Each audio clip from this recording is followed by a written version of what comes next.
But still हम time पे खत्म कर लेंगे, ठीक है? जो पीपीटी विजिबल है yes ma'am.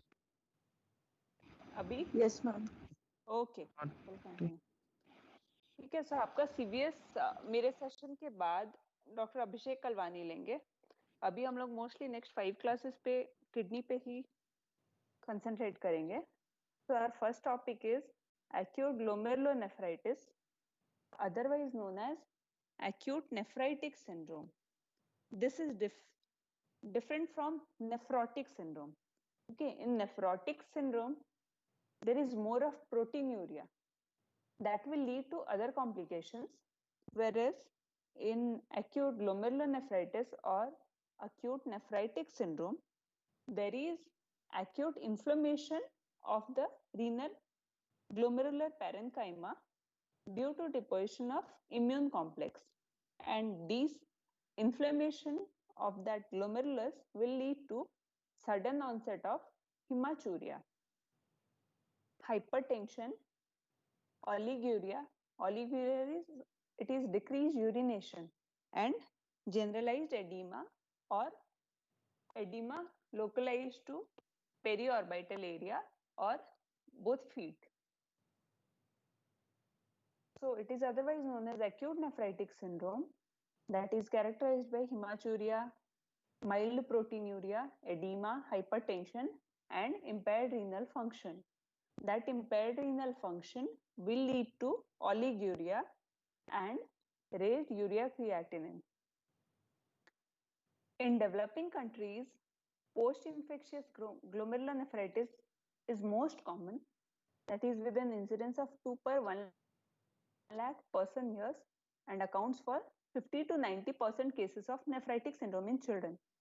But this incidence is much lower in developed area. So here we'll be concentrating mostly on the post-infectious glomerulonephritis, that is the post-streptococcal glomerulonephritis.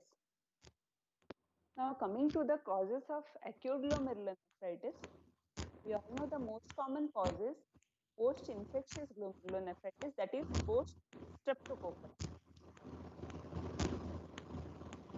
Good afternoon ma'am. Hello, good afternoon ma'am slide change हो नहीं रहा है ma'am. Slide change हो नहीं रहा है, अब दिख रहा है? हाँ अब हो रहा है मैम। कौन से स्लाइड से आपने नहीं देखा था मैम? वो फर्स्ट स्लाइड पे ही था मैम। ठीक है, मैं फिर से रिवाइज कर देती हूँ, ठीक है? Thank you. Acute glomerulonephritis, otherwise known as acute nephritic syndrome. This is totally different from the nephrotic syndrome, which we'll be studying in next class.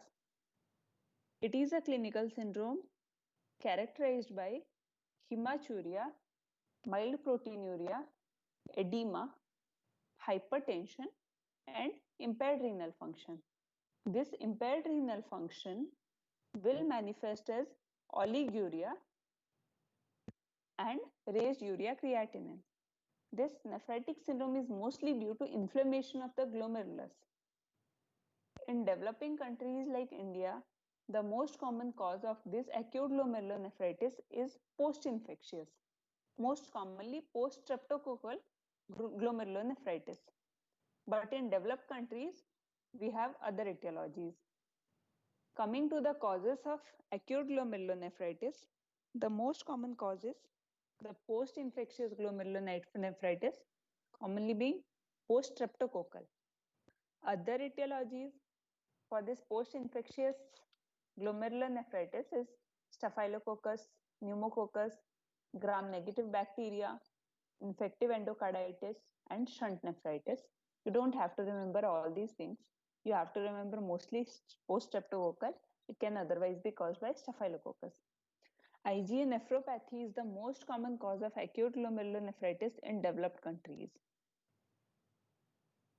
Other etiology are Henoch-Schönlein nephritis, SLE, MPGN, that is membranoproliferative glomerulonephritis, small vessel vasculitis, crescentic glomerulonephritis. You don't have to remember all these names. Cryoglobulinemia and idiopathic RPGN. RPGN is rapidly progressive glomerulonephritis. Coming to PSGN, we'll be concentrating mostly on this post-streptococcal glomerulonephritis only. It follows mostly with either the infection of throat or infection of skin by certain species of this group A beta hemolytic streptococcus. If it is caused by throat infection by streptococcus, then the disease will manifest usually 1 to 2 weeks after the pharyngitis. If it's skin infection, the manifestation of glomerulonephritis will be seen usually 2 to 6 weeks after the skin infection. Coming to the pathogenesis, as it is post-infectious, the streptococcus as such won't lead to glomerulonephritis. It will initiate an immunogenic response. Okay, so what happens is there is a molecular mimicry between the renal antigens and the streptococcal antigens. So the antibodies produced against these streptococcal antigens will cross-react with those molecules of the glomeruli that mimics the streptococcal antigen.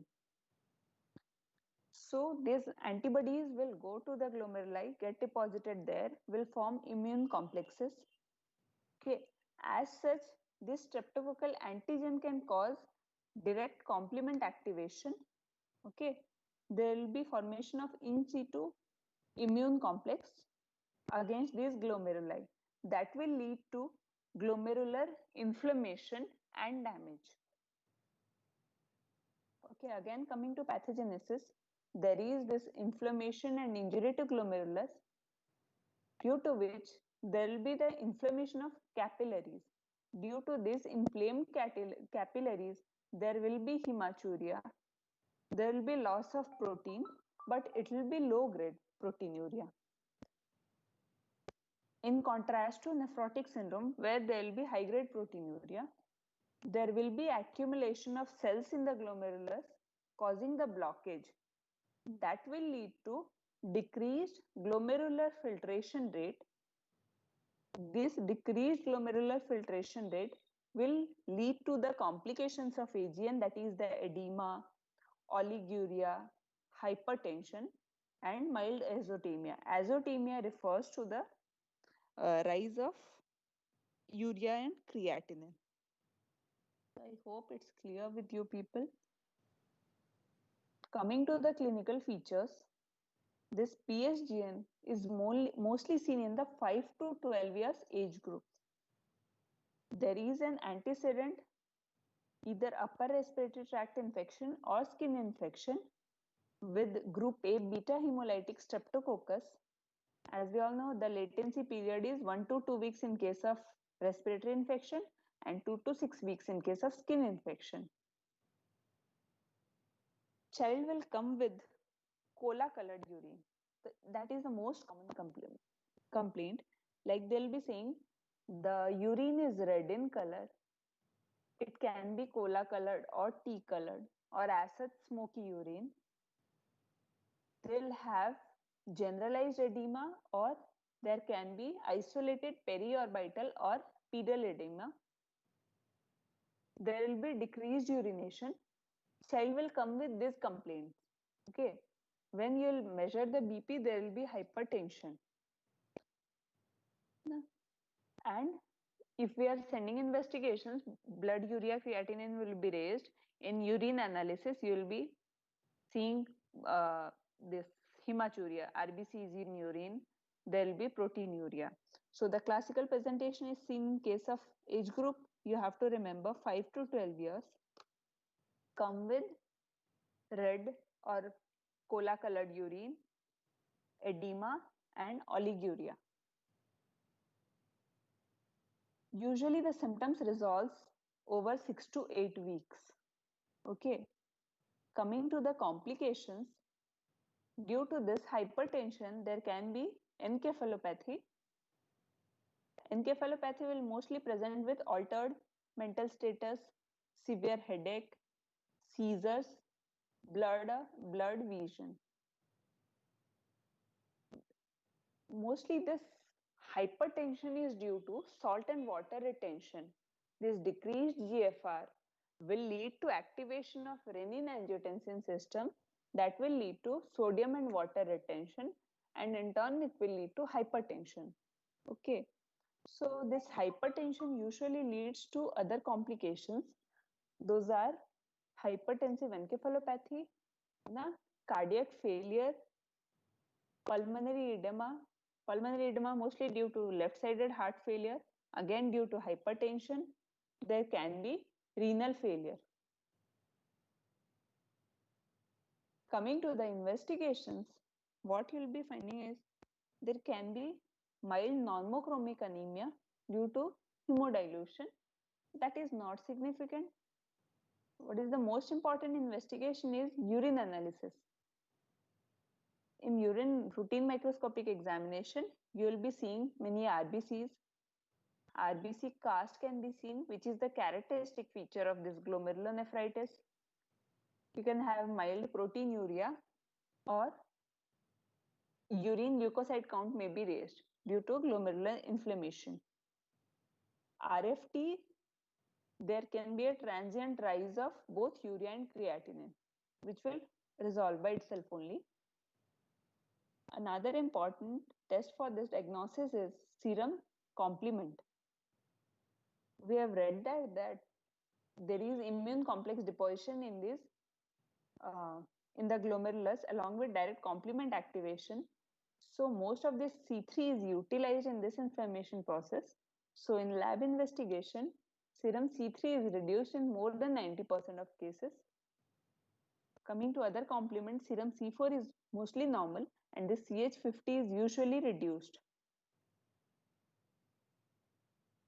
This is investigation. Please excuse me for a moment. I have an important call. हाँ ma'am, हाँ बोलो. हाँ sir बोल रहे थे कराने, जरूरी तो नहीं है. अभी बोल रहे हैं क्या तुमको? हाँ हाँ हाँ हाँ हाँ हाँ.